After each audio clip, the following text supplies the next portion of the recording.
Bollywood silver screen presenting war for the planet of the apps. पिछली कहानी में हमने देखा था कि किस तरह से सीजर ने कोबा को मार दिया।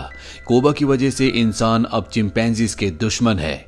यहाँ पर पूरी की पूरी आर्मी की बटालियन आ चुकी है, जिनमें से कुछ सोल्जर्स जंगल में कुछ एप्स के साथ लगातार उस तरफ बढ़ रहे होते हैं जहाँ पर सीजर और उसके सभी साथी रहते हैं।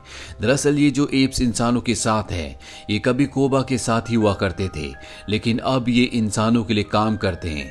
इंसान इन्हें डोंकीज कहते हैं। अब ये सोल्जर्स अपने डोंकीज यानी एप्स के साथ उस जगह पहुंच जाते हैं जहां पर सीजर और उसके साथियों की सरहद है। यहां पर कुछ एप्स होते हैं जो पहरा दे रहे होते हैं और तभी एक सोल्जर उनमें से एक एप को गोली मार देता है। गोली की आवाज सुनकर सभी एप्स इनके ऊपर हमला कर देते हैं। वो तीरों की बौछार कर देते हैं, जिससे लगभग सभी सोल्जर्स मारे जाते हैं। यहाँ पर एक सोल्जर को दिखाया जाता है जिसका नाम प्रीचर है। वो रेडियो पर कर्नल को सब कुछ बताता है कि यहाँ पर क्या हुआ, पर तभी यहाँ पर एप्स आ जाते हैं जो प्रीचर और उसके 3 जिंदा साथियों को और साथ ही एक एप को जिसका नाम रेड है उसे पकड़कर अपने इलाके में ले जाते हैं, जहाँ पर सीजर उनके सामने आता है और वो प्रीचर को बताता है कि इंसानों से जंग उसने शुरू नहीं की थी, बल्कि कोबा नाम के एक एप ने की थी जिसे मैंने मार दिया। और एक यही कारण है कि कोबा के जितने भी साथी थे वो मेरे डर से इंसानों के साथ शामिल हो गए। अब यहाँ पर जो रेड होता है, वो एप जो इंसानों का साथ दे रहा है, वो सीजर से कहता है कि मैं तुम्हारे डर से इंसानों के साथ शामिल नहीं हुआ, बल्कि मुझे पता है कि कर्नल बहुत ताकतवर है, वो तुम सबको खत्म कर देगा। सीजर अपने साथियों से कहता है कि रेड को बंदी बना लिया जाए, जबकि वो चारों के चारों सोल्जर्स को घोड़े पर बिठाकर वापस भेज देता है। दरअसल सीजर इंसानों के साथ जंग नहीं चाहता, बल्कि वो शांति चाहता है, इसीलिए उसने सभी सोल्जर्स को छोड़ दिया होता है। अब जितने भी एप्स जख्मी होते हैं नदी के किनारे अपने जख्मों को धो रहे होते हैं और तभी यहाँ पर एक एप आता है जो रेड को बंदी बनाकर ले गया था।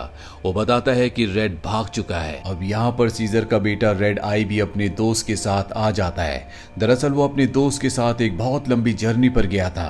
वो ये देखने गया था कि एप्स के लिए कौन सी जगह सुरक्षित हो सकती है, और यहाँ आने के बाद वो बताता है कि उसे एक जगह मिल चुकी है जहाँ पर सभी एप्स सुरक्षित तरीके से रह सकते हैं।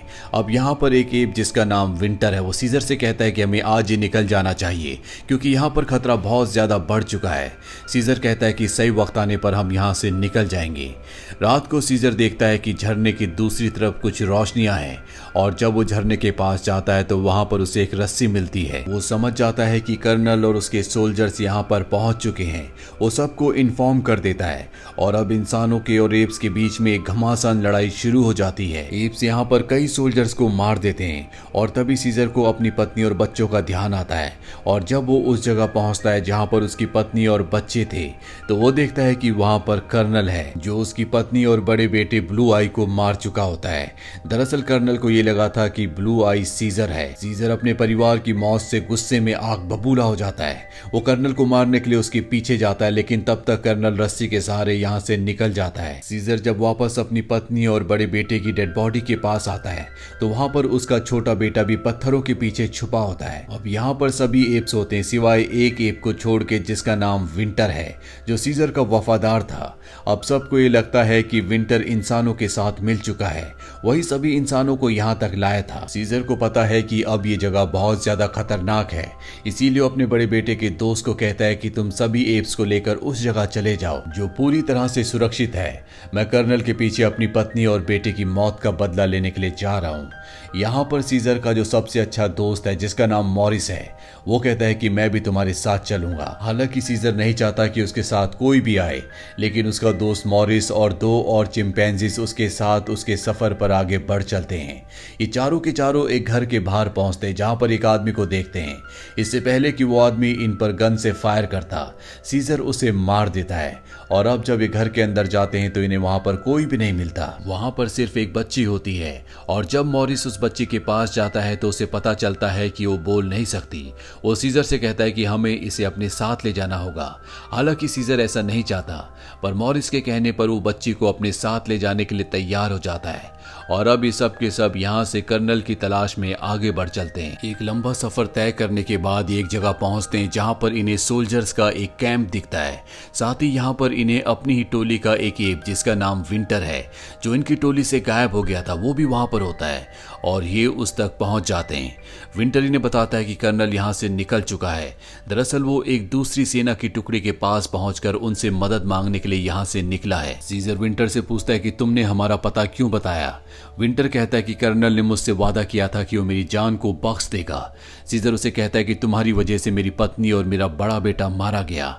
और तभी ये देखते हैं कि टेंट के बाहर 2 सोल्जर्स हैं। विंटर अपनी मदद के लिए उन्हें अंदर बुलाना चाहता है, लेकिन ये विंटर का मुंह बंद कर देते हैं और विंटर को मार देते हैं। अगली सुबह यहाँ से सेना की पूरी टुकड़ी निकल जाती है, जो कि एक बर्फीली जगह पर जाती है। सीजर और उसके साथी भी वहां पर पहुंच जाते हैं और तभी गोलियां चलने लगती है, लेकिन ये गोलियां सीजर और उसके साथियों पर नहीं बल्कि किसी और पर चल रही थी। और जब सोल्जर्स वहां से निकल जाते हैं तो सीजर और उसके साथी उस जगह जाते हैं जहां पर गोलियां चल रही थी। सीजर और उसके साथी देखते हैं कि वहां पर सोल्जर्स ने 3 लोगों को मार दिया, लेकिन उसमें से एक अभी भी जिंदा होता है। वो इन्हें कुछ बताना चाहता है, लेकिन इससे पहले कि कुछ बता पाता उसकी मृत्यु हो जाती है। अब ये एक बार फिर से सोल्जर्स के पीछे जाने लगते हैं ताकि कर्नल को ढूंढकर उसे मार सकें। और तभी एक हुड पहना हुआ आदमी इनका घोड़ा चुराकर इस जगह से भाग जाता है। ये सब के सब उसका पीछा करते हैं और तभी इन्हें वो घोड़ा दिख जाता है जो एक पुराने घर के बाहर खड़ा होता है। ये सब के सब घर के अंदर जाते हैं और तभी अंदर से वही हुड पहना हुआ आदमी इनके सामने आता है। और जब वो अपना हुड हटाता है तो ये कोई इंसान नहीं बल्कि ये भी उन्हीं की तरह एक एप होता है, जिसे देखकर ये पूरी तरह से हैरान हो जाते हैं। और इन्हें समझ में आ जाता है कि इस दुनिया में सिर्फ यही नहीं बल्कि और भी बहुत सारे एप हैं जो इंटेलिजेंट हैं। वो एप इन्हें बताता है कि मुझे लगा कि तुम इंसान हो, इसीलिए मैं तुम्हारा घोड़ा चुरा कर भाग गया था। मैं पहले सर्कस में था और मेरा नाम बैड है। अब बैड इन्हें खाने के लिए कुछ देने के लिए एक पैकेट से खाना निकालता है और ये खाने का पैकेट उसी मिलिट्री कैंप का होता है जहां पर सीजर और उसके साथियों को जाना है, क्योंकि उसी जगह पे कर्नल है। हालांकि बैड एप उस जगह नहीं जाना चाहता, लेकिन सीजर बताता है कि उन्होंने मेरी पत्नी और मेरे बड़े बेटे को मार दिया। यहाँ पर जो एप होता है इसने भी अपने बेटे को खोया होता है, इसीलिए बैड एप सीजर और उसके साथियों को उस जगह ले जाने के लिए तैयार हो जाता है। और जब ये उस जगह पहुंचते हैं तो ये दूरबीन से उस जगह का मुआयना कर रहे होते हैं। यहाँ पर एक सोल्जर आ जाता है जो सीजर के ऊपर हमला कर देता है और सीजर को बचाने के लिए उसके एक साथी एप की जान चली जाती है। सीजर के साथी अब वापस जाना चाहते हैं, लेकिन सीजर कहता है कि उन्हें इसकी कीमत चुकानी होगी और वो अकेला ही मिलिट्री कैंप की ओर निकल पड़ता है, जहां पर वो देखता है कि इंसानों ने एप्स को लकड़ी के साथ बांधा हुआ है। वो सब के सब मर चुके हैं, लेकिन इसमें एक एप अभी भी जिंदा होता है। दरअसल सीजर के जितने भी साथी थे जो सुरक्षित जगह की तरफ निकले थे, उन सब को इंसानों ने यानी कि कर्नल ने पकड़ लिया होता है और अब वो सब कर्नल के कब्जे में है। अब यहाँ पर जो एप जिंदा होता है वो सीजर को बताता है कि कर्नल और उसके सभी सोल्जर्स ने हम सबको पकड़ लिया था और यहाँ पर ले आए। अब वो हमसे यहाँ पर काम करवाते हैं। दरअसल कर्नल यहाँ पर एक बहुत ऊंची दीवार बना रहे हैं और इसके बाद वो एप भी मारा जाता है। सीजर अकेला ही कैंप की तरफ निकल पड़ता है, जहाँ पर उसे एक डोंकी एप पकड़ लेता है और अब सीजर भी इंसानों की कैद में है। उसे भी उन पिंजरों में डाल दिया जाता है जहाँ पर बाकी एप्स होते हैं। और अगले दिन सीजर और सभी एप्स को काम करने के लिए पिंजरों से बाहर निकाला जाता है। तभी एक एप सीजर को बताती है कि ना इन्हें खाना दिया जाता है ना पानी, इनसे सिर्फ काम करवाया जाता है। वहां पर एक एप होता है जिससे पत्थर नीचे गिर जाता है और वहां पर जो दूसरा एप है जिसे डोंकी कहा जाता है, जो इंसानों के लिए काम करता है, वो उस एप को बहुत बुरी तरह से मारता है। इस बात से सीजर को बहुत गुस्सा आता है और वो जोर से चिल्लाता है।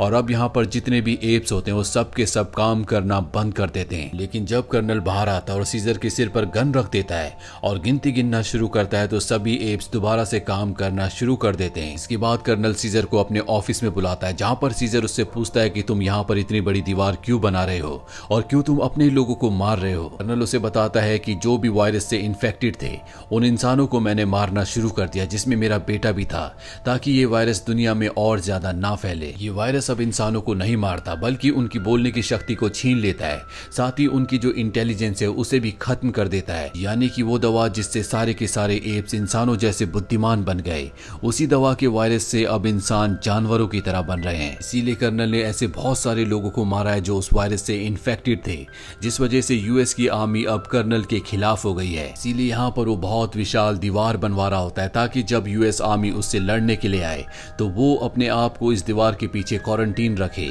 ताकि वो वायरस से भी बचे और ना ही यूएस आर्मी उस तक पहुंच सके। अब यहाँ पर सीजर किसी तरह से कर्नल को अपने साथियों को खाना और पानी देने के लिए मना लेता है, लेकिन सीजर को सजा दी जाती है। उसे ना ही खाना दिया जाता है और ना ही पीने के लिए पानी।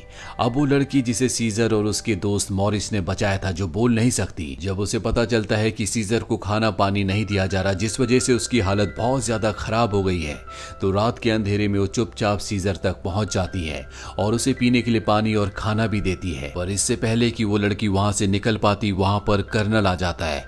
कर्नल उस लड़की को देखने वाला होता है कि सीजर का एक साथी कर्नल का ध्यान बटाता है, जो कि सीजर के साथ ही यहाँ तक आया होता है, जिस वजह से कर्नल उस लड़की को नहीं देख पाता, क्योंकि कर्नल ने अगर उस लड़की को देख लिया तो वो उसे मार देगा, क्योंकि वो भी वायरस से इन्फेक्टेड है, इसीलिए वो बोल नहीं पाती। कर्नल सीजर के केज के पास जाता है जिसके अंदर एक डॉल होती है। दरअसल उस लड़की ने, जिस लड़की ने सीजर को खाना खिलाया था और पानी पिलाया था, ये डॉल उसी की होती है जो उसने सीजर को दी थी, और कर्नल इस डॉल को उठा लेता है। अब सीजर के साथी को भी केज के अंदर बंद कर दिया जाता है। वो सीजर को बताता है कि हमने यहाँ से निकलने का एक प्लान बनाया है। बाहर मॉरिस और बैड एप है जो कि सुरंग खोदेंगे और सभी चिंपैंजीज को यहाँ से निकाल लेंगे। अगले दिन सीजर और उसका साथी जब काम कर रहे होते हैं तो सीजर का साथी दूर से मॉरिस को इशारों में बताता है कि कहाँ पर सभी के सभी चिंपैंजीज को कैद कर कर रखा गया है, ताकि वो जमीन के नीचे टनल से उस जगह पर सुरंग खोद सके। अब मॉरिस और उसका साथी बैड एप वहां पर सुरंग खोद देते हैं और रात को जो गार्ड पहरा दे रहा होता है उसे नीचे खींच लेते हैं। उसके पास चाबियां भी होती है उन सभी केजेस की जहां पर एप्स बंद हैं। सभी एप्स को आजाद कर दिया जाता है और इसके बाद सीजर यहां पर चिंपैंजीज के जो बच्चे होते हैं उन्हें आजाद करने के लिए जाता है, क्योंकि आज रात को यूएस की सेना यहां पर हमला करने वाली है, क्योंकि वो कर्नल के खिलाफ है। सीजर अपने सभी साथियों को सुरंग से सुरक्षित निकाल देता है, लेकिन वो खुद नहीं जाता, क्योंकि वो अपनी पत्नी और अपने बेटे का बदला कर्नल से लेना चाहता है। लेकिन जब वो कर्नल के रूम में पहुंचता है तो वो देखता है कि कर्नल ने बहुत ज्यादा अल्कोहल पी रखी है। वो बोल भी नहीं पा रहा होता, क्योंकि अब वो भी उस वायरस से इन्फेक्टेड हो गया है, जिस वायरस के लिए उसने कई मासूम लोगों की जान ली थी। दरअसल उसने जब सीजर के केस से उस डॉल को उठाया था तो उसे नहीं पता था कि ये डॉल उस लड़की की है जो खुद भी वायरस से इन्फेक्टेड है, और इस डॉल के थ्रू उसकी बॉडी में भी वायरस आ चुका होता है, और अब वो भी उस वायरस से इन्फेक्टेड है, जिस वायरस के लिए उसने कई लोगों को मारा है। अब सीजर उसे देखकर उसे मारना चाहता है, लेकिन सीजर उसे मार नहीं पाता। लेकिन कर्नल खुद अपने आप को मार देता है, क्योंकि वो जानवरों की तरह जिंदगी नहीं जीना चाहता। वहीं बाहर कर्नल के जितने भी सोल्जर्स होते हैं उनके ऊपर अब यूएस आर्मी हमला कर चुकी होती है। दूसरी तरफ से एप्स निकल रहे होते हैं, और जब कर्नल के सोल्जर्स देखते हैं कि एप्स यहाँ से भाग रहे हैं तो वो उन पर हमला कर देते हैं, जिससे कई मासूम एप्स की जान चली जाती है। सीजर भी सब कुछ देख रहा होता है और वो उन्हें रोकने के लिए वहां पर एक फ्यूल टैंक को उड़ाना चाहता है, ताकि ब्लास्ट से सारे के सारे सोल्जर्स मारे जाएं। लेकिन तभी प्रीचर उस पर हमला करता है।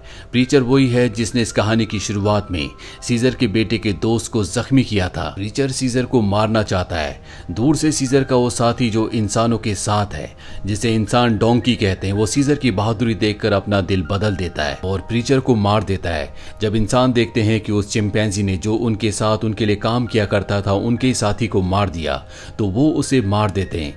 और अब सीजर को मौका मिल जाता है और वो टैंक को ब्लास्ट कर देता है, जिससे एक बहुत बड़ा धमाका होता है। इस धमाके में कर्नल की लगभग पूरी आर्मी मारी जाती है, लेकिन अब यहाँ पर दूसरी आर्मी भी आ चुकी है जो सीजर को देख लेती है। पर इससे पहले कि वो सीजर को मारती, सीजर ने जो धमाका किया होता है उससे बर्फ की चट्टानें नीचे गिरना शुरू हो जाती है। सीजर के जितने भी साथी चिंपैंजीज होते हैं वो सब के सब पेड़ पर चढ़ जाते हैं, साथ ही उस लड़की को भी पेड़ पर ले जाते हैं जो बोल नहीं पाती। और अब बर्फ के फिसलने से, जिसे एवलांच कहा जाता है, सारे के सारे इंसान मारे जाते हैं। इसके बाद मॉरिस सीजर के पास आता है। मॉरिस को समझ में आ जाता है कि सीजर अब बच नहीं सकता। वो सीजर को कहता है कि एक दिन मैं तुम्हारे बेटे को जरूर बताऊंगा कि तुम कौन थे और तुमने एप्स के लिए क्या किया था। तुम्हारी ब्रेवरी को कभी भुलाया नहीं जा सकता। और इसके बाद सीजर की मृत्यु हो जाती है। इस फिल्म के 2 और पार्ट्स हैं जिनके लिंक्स हमने नीचे डिस्क्रिप्शन में दिए हैं। तो ये थी पूरी कहानी war for the planet of the apps की। ये कहानी 2017 में रिलीज हुई थी। IMDb पर इसकी रेटिंग है 7. 2.4। उम्मीद करते हैं कि ये कहानी आपको पसंद आई होगी।